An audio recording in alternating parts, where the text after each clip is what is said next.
See, I think the Rams would be a really good spot for him because with all those reduced splits and the way they get their receivers open through formations and motions, I think he could be a really effective receiver and in fact, probably be a volume receiver. I mean, you're tuned in to the Ross Tucker Football Podcast, guiding your gridiron journey, none other than your host, former NFL lineman, Ross Tucker. Oh, yeah, it is. But it's not just any Ross Tucker Football Podcast. It is a Wisdom Wednesday presented by DraftKings. The crown is yours.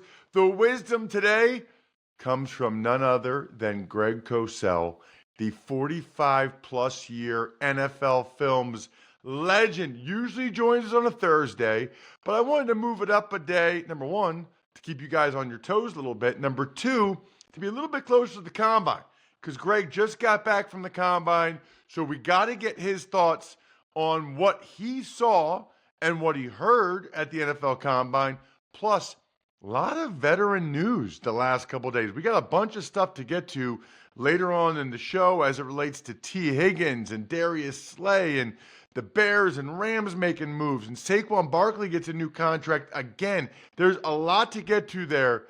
After we speak with Greg, we'll talk to Greg about some of those things as well. In fact, let's do it right now. It's Big Show time. The Big Show. All right, Greg, let's start with some of this veteran news because I want to make sure to get your opinion on these guys before it kind of gets away from us. Of course, next week we will have a lot to say because the negotiating period starts on Monday. So by the time you and I talk, probably Thursday again, back to the normal day, there will be a lot of moves that have gone down, and we'll get a chance to get your thoughts on some of these big moves. Something of the things that have happened so far that I want your opinion on. Let's start with the Bengals franchise tagging Tee Higgins for a second year. yeah. This is fascinating to me, Greg. $26 million for a team's number 2 wide receiver. And I think that there's some debate about just how good is he, right? Like, he's not a top 5 receiver. Is he a top 10 receiver? Is he below that? Obviously, for a lot of teams, he would probably be their number 1 guy. There is a history, Greg, of guys that are really good number 2s not really being quite the same when they're asked to be a 1 and they're getting coverage rolled to them. They're getting coverage being dictated to them. Let's say if you played for the Patriots or some other team. Right. Your thoughts on Tee Higgins? Well, it's funny, as you were saying that, Ross, and, I hope people understand that we don't plan these conversations. The first name that came to my mind when you mentioned a history of guys who were 2s trying to become 1s, and I'm going back a few years, but I imagine there'll be people who are listening who've, watched football for a long time. The first name that popped into my head was Alvin Harper. And, he was the number 2 for the Cowboys behind Michael Irvin and then signed, I believe, with the Bucs, and he just didn't become, a big-time number 1.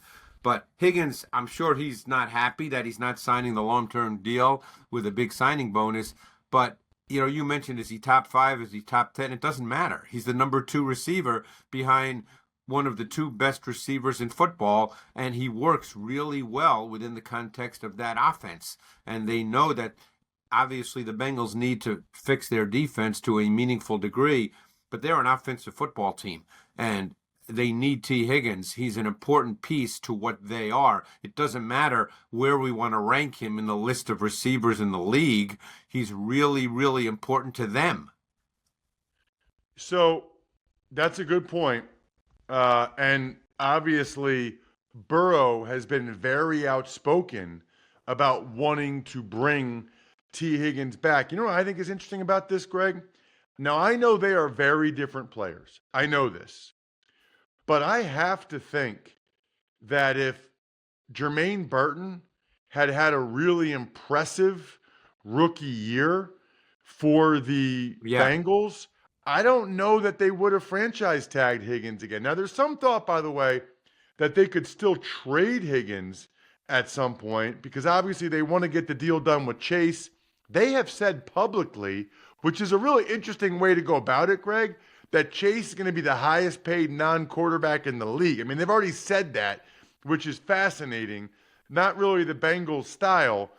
But I guess I feel like on some level, they got, I think Yossi is a pretty good number 3. If Burton had really done some positive things, I don't know that they would have done this, but man, they were very honest.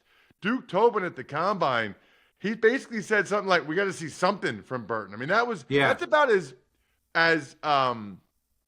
bad as you'll hear a GM talk about one of his own players publicly. No, and normally when that is said by a GM or a coach, it's very strategic.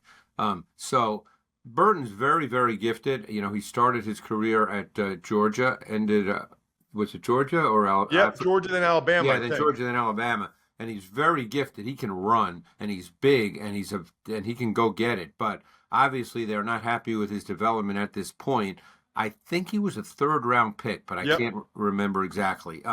But Higgins, don't forget, that's a very rhythmic passing game, okay? Burrow is that kind of quarterback, and Higgins is really good on those short in-breakers, those speed outs, the kinds of balls that Burrow throws, and he's really, really good at their timing rhythm throws. So he's important to their team. Now, you could be right. Maybe what was said was all meant for Burton's benefit, and they'll trade Higgins. We don't know any of that. But I feel that he's really important to what they are, and they're clearly an offensive football team. All right, last one on Higgins, because I'm curious now. Are you able to project, Greg, in your mind, if he went somewhere else, what kind of receiver he would be? Would he be a number 1 receiver? In other words, you referenced Alvin Harper. Yeah. What would be, let's just say that the Bengals were open to trading him. Yeah. Or let's say some other team's open to trading for him. I'm just curious, what's your level of confidence that Tee Higgins would be a true number 1 for another team? Well, I would say that traits and skill set suggest he could be. I think there's always other factors when a guy's a number 1 because there's a mindset and a mentality that goes with that. And I certainly don't know Tee Higgins. But when you look at the size, I think he's 6'3", 216. Because the Bengals move their receivers around, as many teams do now, he has meaningful snaps as the boundary X. You absolutely need your number 1 receiver to be a boundary X at times. Doesn't have to be every snap. But the boundary X, meaning the single receiver to the short side of the field where there's 3 receivers opposite, so the boundary X, opposite trips, he gets a lot of one-on-one coverage, and he's going to have to win one-on-one. So Higgins has the physical traits to do that. If he has to do that more and more often, that's a hard question to answer. Love it. Okay, let's get to another receiver who's now on the market. I know you didn't watch a ton of Jets football last year because they weren't good, right? And so for the NFL match, you don't necessarily watch every game every week. NFL matchup show, you're usually previewing the biggest games. And obviously, you like to look at the rookie quarterbacks, the new guys, but you did watch some of the Jets. Davante Adams is available. And so we're at the stage of his career, Greg, where my question is, what does he have left? What would he bring to a team that would sign him at this point?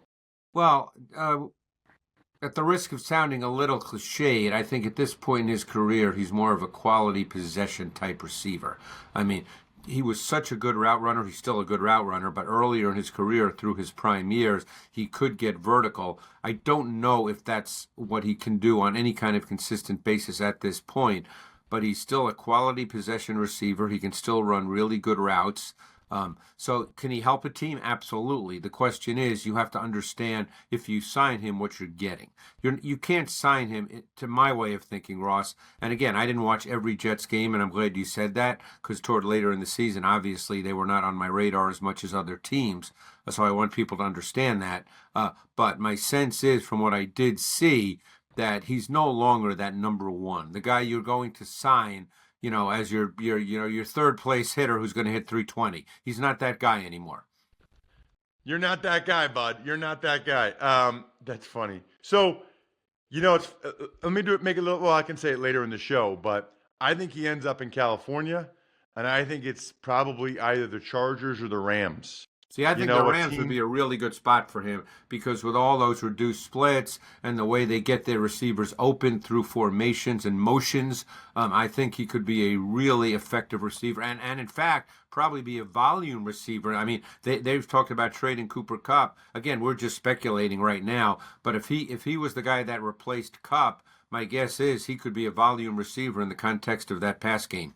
Yep, I think there's a pretty good chance that that happens. All right, what about Darius Slay, Greg? I guess similar question to Davante Adams in terms of Yeah, what Slay still has. yeah. You know, I watched every snap of the Eagles. Thought he had a good year, and in particular, I thought in the playoffs he played really well. I'm actually amazed. I don't know, is he 34? He's going to be 35. What's Yeah. that? He's going to be 35.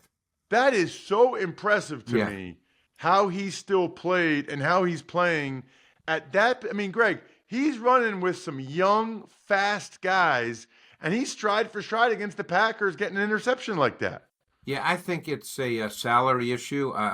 I've spoken with some people in the building. They feel that he was not as good this year overall, and that given his age, that he's certainly not going to get better. So I know they do like Isaiah Rodgers quite a bit, and I think he's unsigned. You may know that better than I. I think he might be a free agent. I don't know the answer to that, but they really like Rodgers. They've been positive about Kaylee Ringo's development. I think the two of them, barring anything in free agency or the draft, which obviously we still have up to come, I think that they feel comfortable with one of those two guys replacing Slay. But, Slay, I think overall, what people probably remember most about Slay is he played well in the playoffs. And clearly that's, as you said, that stands out. But I think overall, he's not the same player he was 2, 3, 4 years ago. Got it. Well, it would be really impressive if you, I mean, even just being out there Oh, at 34, 35 at corner, that is, yeah, there's not a lot of 35-year-old corners, though, playing at a high level in this league. So I think it's a money and age issue. yeah, no question. Well, and the Eagles try to move on a year early rather than a Right, year late. right. Right? And they actually made that mistake with Bradbury. Nobody would have known that that would happen to I Bradbury, but they kind of made that mistake with Bradbury. I agree 100%. His tape his last year as an Eagle was not very good. And in fact, as you recall, they moved him basically to dime safety as the season progressed. Yep. All right. So that's most of the free agent news, the veteran news that's out there, Greg. There's going to be a lot more coming down over the next few days. I mean, listen, we could talk, and I will later in the show, about the Bears trading for Jonah Jackson, the Cowboys signing Odigizua. I'll say this about the Bears trading for Jonah Jackson. He was a huge free agent a year ago. I know. And the Rams uncharacteristically paid gigantic money. That's a little bit of a buyer beware, Greg. Before free agency even starts, he was thought to be maybe the best O-lineman last year. The Rams paid a ton for him. Yep. And it didn't even get close to working out. No, yeah. And again, I can't sit here and say I've studied him in detail, so I'm not going to say anything. I remember doing him coming out of college because he's the kid who I think started at Rutgers and ended up at Ohio State. And I really liked his tape coming out. He was good in the league, but you're right. When you sign a guy to a big contract and then you trade him after a year, I think you're right about buyer beware. Yep. He went to Ohio State then. All right. So let's get into the combine. You were there, Greg, talking to people, watching the drills.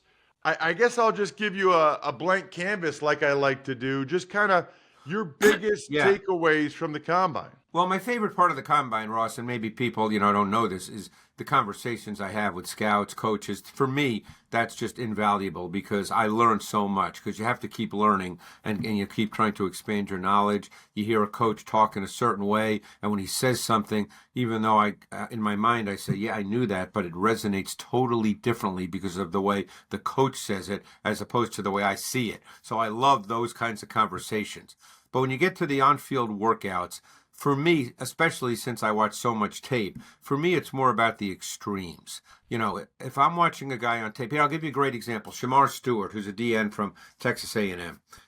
The tape tells you he is just a ridiculous athlete. He's a freak. Now, 2 weeks ago or 3 weeks ago at the Senior Bowl, he weighed 281. I believe at the Combine, he weighed 267. So obviously, he and his group felt like he had to lose weight. And he is a ridiculous athlete. You know, anybody could see that.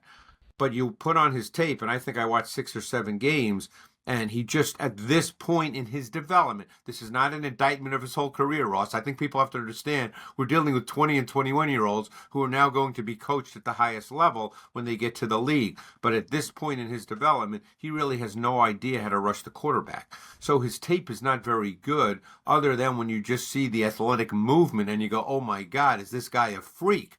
But as you know, every position, and certainly D-line, O-line, where the littlest of things are so important. Foot placement, hand placement, you know, so many things that go beyond just the athletic part of it. As you well know, you know, you could talk about your career. That was your career because, you know, you had short arms. You were not the best athlete at the position on the field. And you hung out, what, for 6, 7, 8 years? 7 years, yes. Yeah, 7. I mean, that, you know how important the little details are. And that's, you know, when I look at someone like Shamar Stewart, it's wonderful at the Combine to go, oh my God, this guy's a freak. But then when you watch the tape, you kind of come away going, this guy's got a lot to learn. You know what's so interesting about that, Greg? Some guys never figure it out. And some guys do. It just takes some time. But they do kind of figure it out. You know, think about like Nolan Smith for the Eagles. They didn't play him as a rookie. And it's funny, I know that situation extremely well because I know who worked with him in the building, someone I've spoken to quite a bit.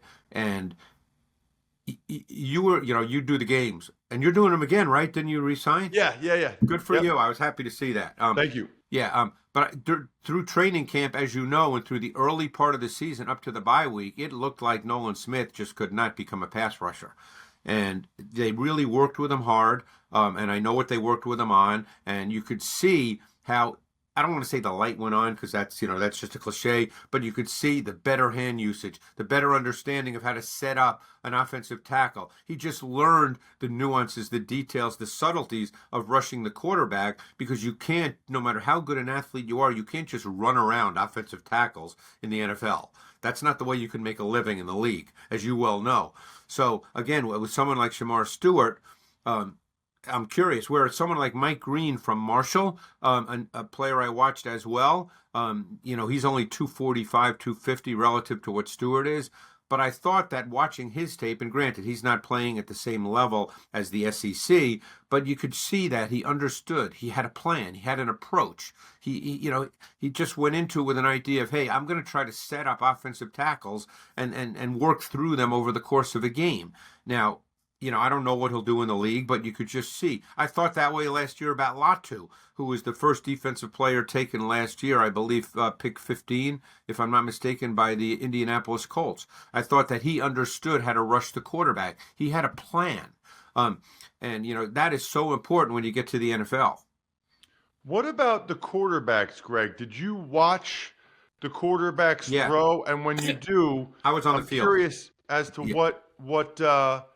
what jumps out to you, or what do you take away from that? Yeah, well, the key for me, and I'm on the field, so I'm standing pretty close to them when they're throwing, is I like to see the way the ball comes out of their hand. You know, you get a feel watching tape, but it's not the same as being 10 feet away and seeing the ball come out. And I thought, you know, it's really interesting. Someone like Quinn Ewers, and being honest, we spoke about him last week, his tape is not great by any stretch of the imagination. I know a lot of people say he's been injured, and maybe that's a big factor, but as you well know, if you're on the field, that's not an excuse. If you're on the field, you're playing. So his tape, and I've watched him for 3 years, is not great, but he looked very, very good at the Combine. I mean, the ball came out really well. He's an easy thrower. You know, maybe there were injuries. I know he had core and oblique injuries. That impacts your throwing. So we'll see as we go further through this process. You know, then you see guys that have to work hard to throw the ball. Then you see guys like Tyler Shuck. It's just so easy to throw the ball. It looks effortless. So, you know, you really get a feel for how a guy throws the ball. Now, granted, it's shorts and a T-shirt. There's no pressure. You know, they're basic route concepts that everybody's been throwing since high school. But you just get a feel for how the ball comes out of a guy's hand. Got it. And for Ewers, you were impressed by that. For I thought he had a Shuck, really you were good impressed combine by that. workout. But another guy who the ball comes, but we knew this. See, sometimes you know this stuff going in. Jalen Milroe, the ball came out great. But again, we know that he's got a big arm. He's an easy thrower. But you watch his tape, and there's other concerns, which I know we've spoken about, and maybe we'll revisit that as we get closer to the draft. But, the ball came out beautifully. I mean, I would say you could make the argument that Shuck, Milroe, and Ewers, in terms of a combine workout, that's what we're talking about, of a combine workout, that they look the best. Wow.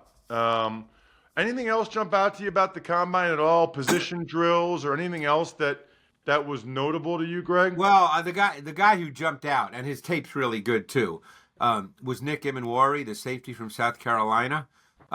He was 6'3" and 1/8, 220, and he ran a 4.3740, which is ridiculous for a guy that big at safety, and just the way he moved. Now, but his tape reflects that. Now, this is a draft, Ross, and we'll talk more about this as we continue our series. But most people will tell you that there's 15 to 18 players in a draft that truly have first-round grades. This year, the consensus seems to be there might be 10 or 12 at most. But I think someone like Emanwari, whose tape is good, but he plays a position normally not drafted really high. Normally, I think that the combine workout probably opened some people's eyes because the guy's kind of a freakish athlete at 6'3" and 1/8, 220. Well, next week we will dive into the free agent moves. And then the week after that, we'll get back into the draft series position by position. Check him out on social media at Greg Cosell. He is the man. Thank you, Greg. Thanks, Ross. Appreciate it. You don't need to pay a fortune for your vodka. That's what I love about Smirnoff, world's #1 vodka without breaking the bank. I like to pair it with like Pedialyte or Gatorade Zero because then I'm getting hydrated while I'm getting a little vodka on. They still have all those awesome items at SmirnoffDrops.com. Again, that's SmirnoffDrops.com if you want to see those items, which are all just $12.99, just like a bottle of Smirnoff.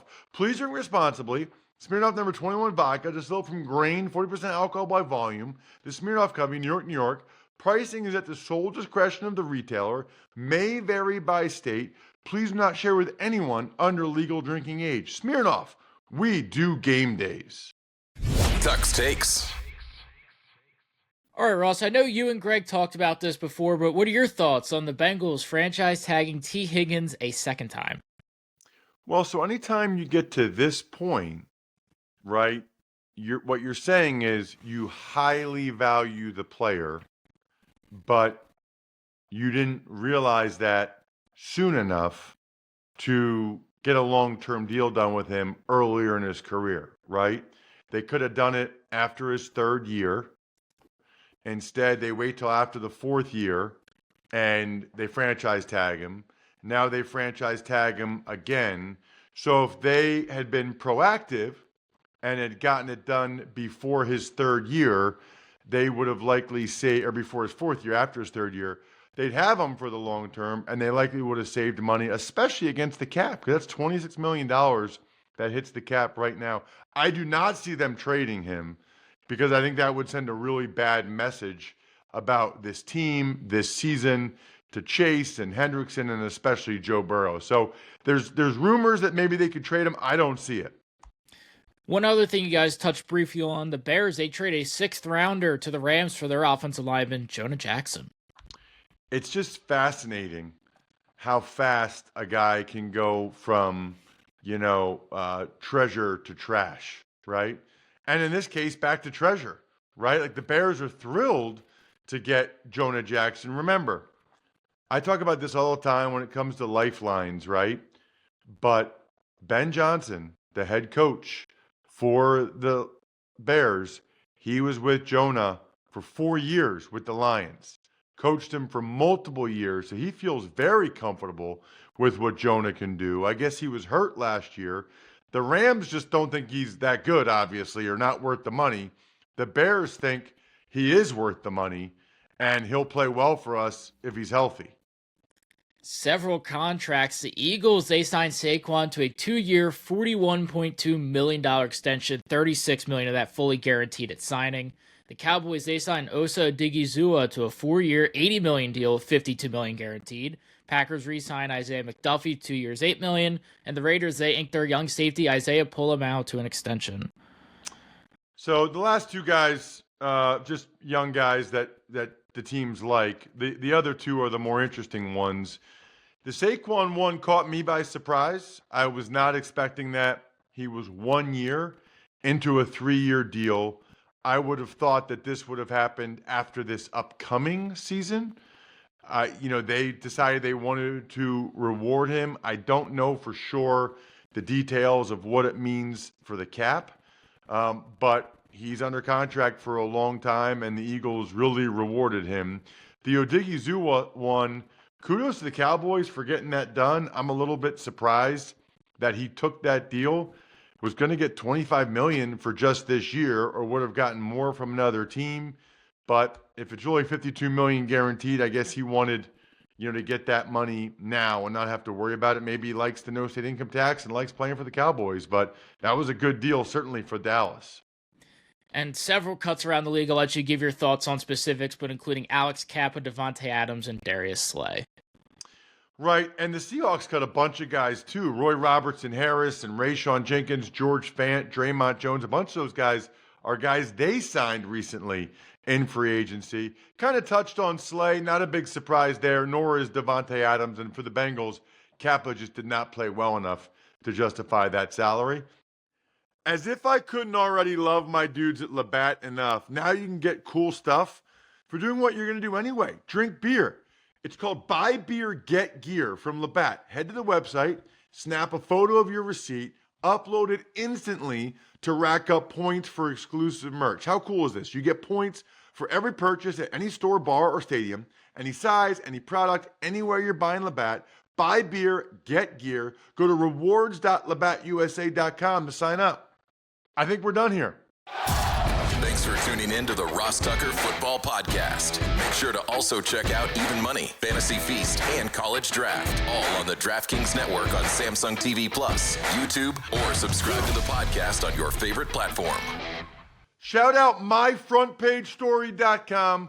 It's by far the best gift you could ever get any loved one ever, or anybody really. Think about maybe get for your boss or a retirement, a birthday, a graduation. Those are coming up. It's a really, really special gift. BackOfficeScheduler.com, HumanHeadNYC.com, Sporticulture, Pizza Boy Brewing.